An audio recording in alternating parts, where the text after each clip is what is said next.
Hi friends, welcome to my YouTube channel. हम जो भाषा शिक्षण की पहली इकाई है भाषा का स्वरूप और साहित्य, उस इकाई के जो विषय को हम आगे बढ़ाएंगे। भाषा शिक्षण के उद्देश्य में हम प्राथमिक कक्षाएं और माध्यमिक कक्षाएं जान चुके हैं। उसी तरह उच्च कक्षाएं तीसरा है।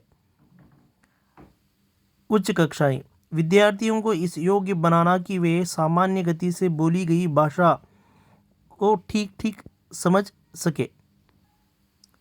यहाँ बच्चों को हम सामान्य गति से बोली गई भाषा, सामान्य गति से का अर्थ है हम बोलचाल की जो भी भाषा बोलते हैं उस भाषा को बच्चे ठीक ठीक समझने की प्रयत्न होना चाहिए। और दूसरा, उन्हें इस योग्य बनाना कि उचित विराम चिन्हों का प्रयोग करते हुए वे शुद्ध भाषा में बातचीत कर सके।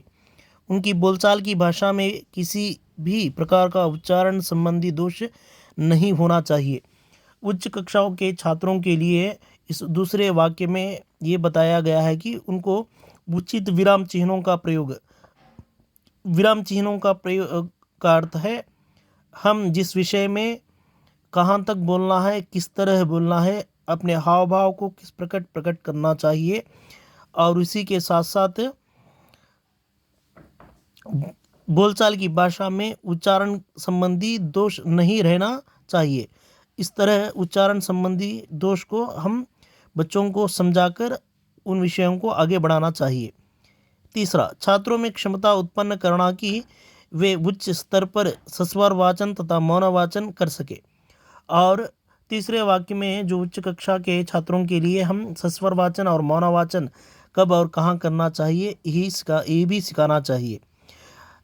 चौथा अंक, उन्हें इस योग्य बनाना कि वे वर्णनात्मक तथा सूचनात्मक सामग्री का संक्षेपीकरण कर सके।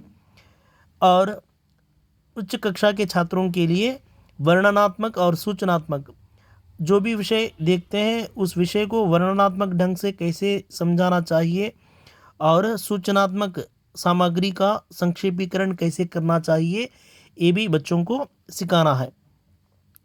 पांचवा, विद्यार्थियों में इतनी योग्यता उत्पन्न करना कि वे पत्र लिख सके, देखी हुई तथा सुनी हुई घटनाओं का विवरण दे सके तथा किसी सामान्य विषय पर शुद्ध तथा सरल भाषा में अपने व्यक्तिगत विचार व्यक्त कर सके।